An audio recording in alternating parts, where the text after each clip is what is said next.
नमस्कार, स्वागत छ कार्यक्रम मिसन न्यूजमा। म मधुकर लुइटेल। दर्शकवृन्द, विकृति, विसंगति र भ्रष्टाचार विरुद्धको हाम्रो अभियान निरन्तर जारी रहनेछ। अनुगमन र नियन्त्रण गर्ने निकाय कमजोर भएपछि कानून विपरीत थुप्रै काला करतुतहरू भएका छन्। हुन त यति बेला राजनीतिक अस्थिरताको फाइदा उठाउँदै कानून विपरीत काम गर्नेहरू हरेक क्षेत्रमा सलबलाइरहेको सत्यता नकार्न सकिन्न। हाम्रो अभियान कानून विपरीत काम गर्ने जो कोहीको काला करतुतलाई सार्वजनिक गरी समाजमा बढेको विकृति रोक्नु हो। आज हामीले अर्घाखाँची जिल्लाको नरपानीमा एक सिमेन्ट उद्योगले गरेको बदमाशीको चिरफार गर्दैछौं। जिल्लाको स्रोत साधनमा स्थानीय बासिन्दाकै पहुँच वा पहिलो अधिकार स्थापित हुन सकेन भने त्यो सम्पदा हुनु र नहुनुले जनतालाई केही फरक हुँदैन र पार्दैन पनि। यस्तै आफ्नै गाउँमा भएको स्रोत ठूलो उद्योगमा प्रयोग हुँदा समेत त्यस बापत केही नपाएर खाली हात बस्न विवश छन् अर्घाखाँचीको नरपानी गाविसका जनता। हो, यो नरपानी गाविस जहाँबाट एउटा सिमेन्ट उद्योगका लागि निरन्तर चुनढुङ्गा निकाल्ने काम भयो लामो समयसम्म, तर त्यस बापत यहाँका जनताले कुनै सेवा सुविधा पाएनन्। उल्टै शास्ति र दुःख झेल्नु परेको छ, बरु यो ढुङ्गा खानीका कारण। थप प्रसंग यो रिपोर्टमा। चुनढुङ्गाको उत्खनन।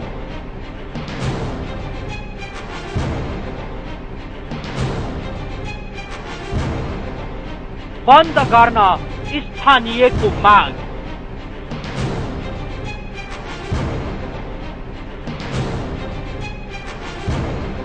अर्घाखाँचीका राजनीतिक दलको पनि समर्थन।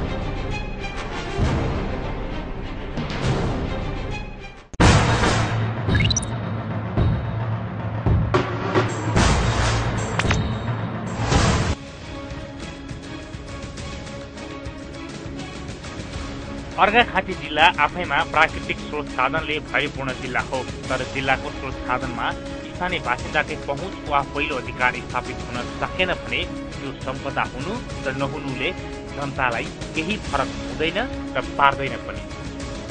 यस्तै आफ्नै गाउँमा भएको स्रोत ठूलो उद्योगमा प्रयोग हुँदा समेत त्यस बापत केही नपाएर खाली हात बस्न विवश छन् अर्घाखाँचीको नरपानी गाविसका जनता।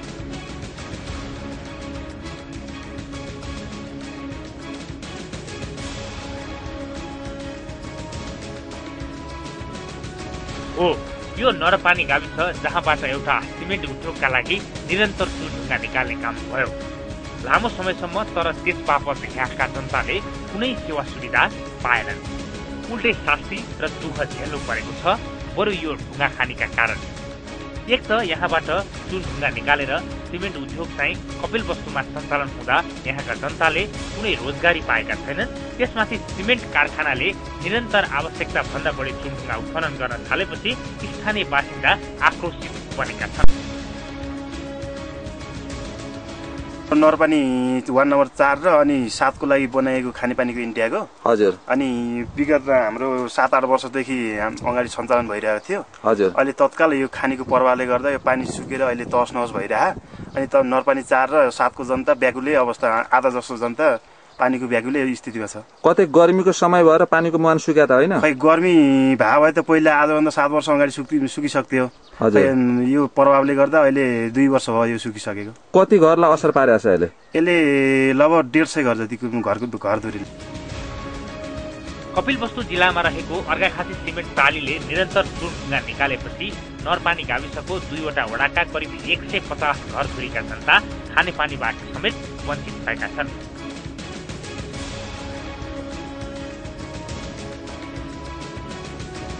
2 वर्ष अघिसम्म यहाँका जनताले यही पानी ट्याङ्कीको पानी खाँदै आएका थिए, तर जब खानेपानीको मुहान नै ठिक माथितिर सिमेन्ट उद्योगले मन लाग्दी चुनढुङ्गा निकाल्न थाल्यो, तब यी जनताको खानेपानीको मुहान नै सुक्यो।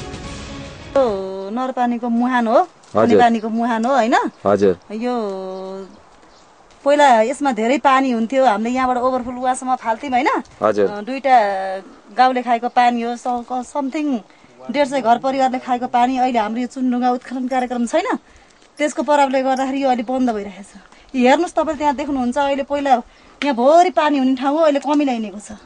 तपाईँ आफूले पनि देख्न सक्नुहुन्छ हैन। यी हामीले पानी खान नपाएर कस्तो स्थिति आइरहेको छ यो चुनढुङ्गा उत्खनन कार्यले गर्दाखेरि उहाँसँग कुरो गर्दाखेरि उहाँले हाम्रो यो बारेमा वास्तै गर्नुहुन्न। यो लुक्का पानी हो, यो पानी लुकेर जान्छ, यो सुकेको होइन भन्नुहुन्छ।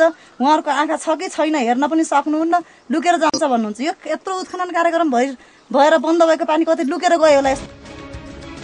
एकातर्फ नरपानी गाउँका जनता खानेपानीको मुहान जुन खानीबाट उत्खनन गर्ने क्रममा सुकेपछि खानेपानीको चिन्तामा डुबेका छन् भने अर्कोतर्फ उल्टै राहत र जनतालाई सुविधा दिने भन्दै जुन खानी खोतल्न थालेको सिमेन्ट कारखानाका सञ्चालक र जिल्ला विकास समितिका अधिकारीहरूले समेत लुकुवा पानी भएको भन्दै भ्रम छर्न खोजेपछि जनता आक्रोशित बनेका छन्।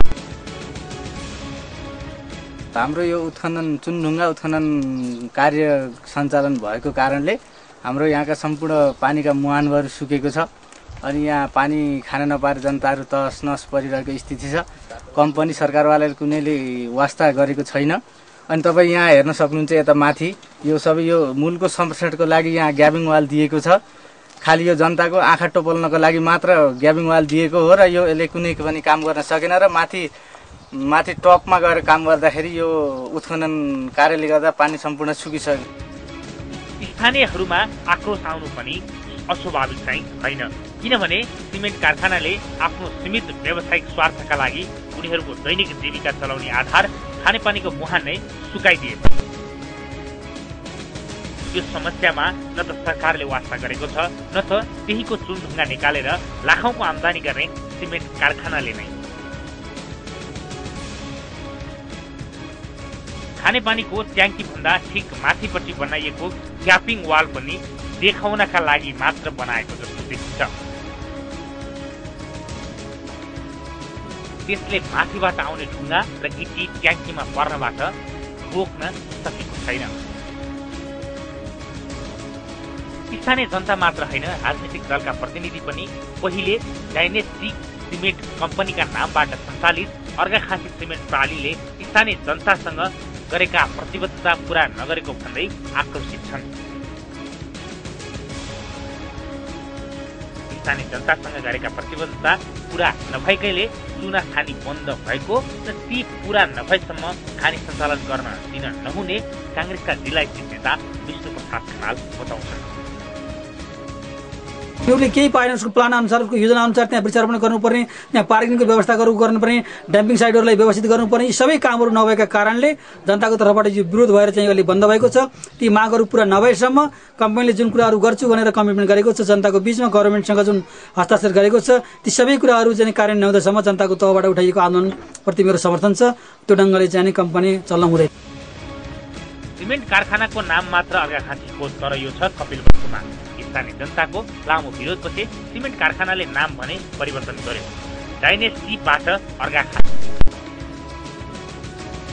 तर स्थानीय नरपानी गाविसमा चुनढुङ्गा निकाले बापत उसले गरिदिनुपर्ने निर्माणका काम लगायतका अन्य प्रतिबद्धताहरू भने पूरा गरेको छैन।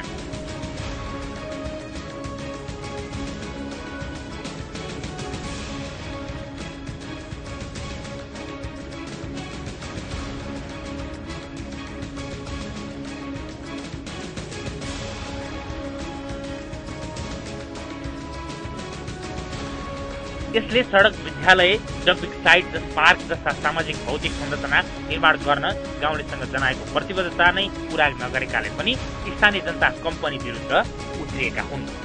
संघर्ष समितिका संयोजक सागर केसीले सिमेन्ट कारखाना कानुनी रूपमा बलियो भए पनि स्थानीय जनतासँग गरेका प्रतिबद्धता पूरा नभएसम्म खानी सञ्चालन गरी ढुङ्गा निकाल्न नदिने बताए।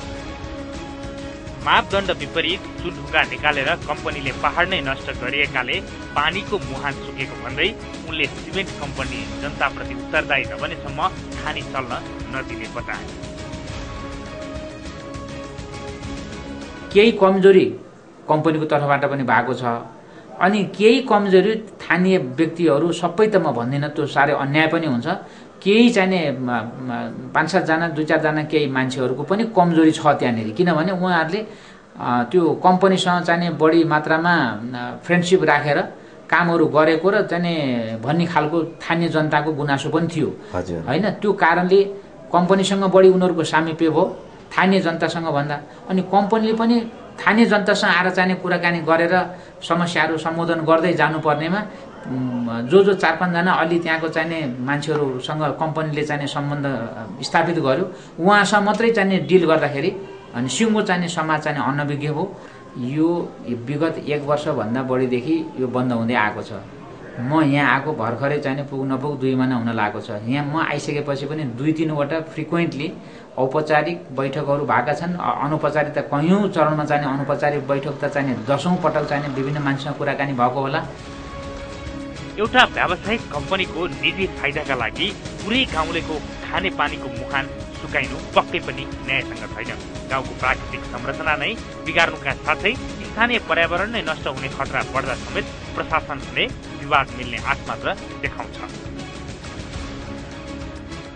यो भएको अवस्था हो। तर नेपालको सन्दर्भमा मैले उद्योगी व्यवसायीहरूलाई पनि यहीबाट के चाहिँ सन्देश दिन चाहन्छु भने उहाँहरू चाहिँ कानुनी रूपमा बलियो हो भन्दैमा जनतामाथि स्थानीय स्तरमा जहाँबाट तपाईँ कच्चा पदार्थ पाउनुहुन्छ, र मेटेरियल पाउनुहुन्छ, त्यहाँ तपाईँ जथाभावी तथा नाम जत्रो सुकै पनि अत्याचार गर्न सकिन्छ भन्ने मानसिकताबाट तपाईँ कम्ती पनि नेपालको सन्दर्भमा नेपाली जनता धेरै सचेत छ।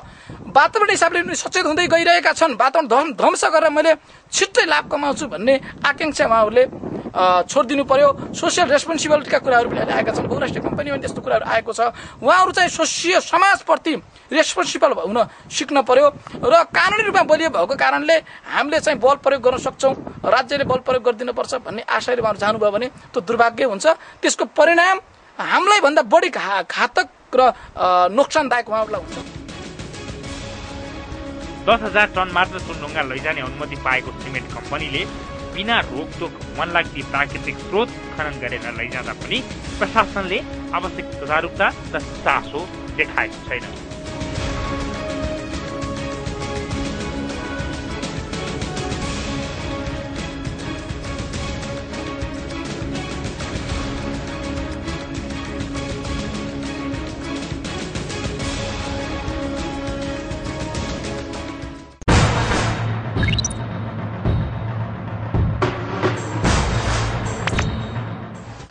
दृश्य तपाईले पनि हेर्नुभयो र जनगुनासो तपाईले पनि सुन्नुभयो।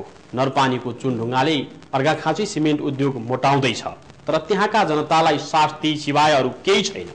कपिलवस्तु जिल्लामा रहेको अर्घाखाँची सिमेन्ट प्यारीले निरन्तर चुनढुङ्गा निकालेपछि नरपानी गाविसको 2 वटा वडाका करिब 150 घरधुरीका जनता खानेपानीबाट समेत वञ्चित भएको तथ्य तपाईले हेर्नुभयो। 2 वर्ष अघिसम्म यहाँका जनताले यही पानी ट्याङ्कीको पानी खाँदै आएका थिए, तर जब खानेपानीको मुहानकै ठिक माथितिर सिमेन्ट उद्योगले मनलाग्दी चुनढुङ्गा निकाल्न थाल्यो तब यी जनताको खानेपानीको मुहान नै सुक्यो। त्यसको क्षतिपूर्ति कसले भर्ने? थप प्रसंग एकैछिनको विश्रामपछि।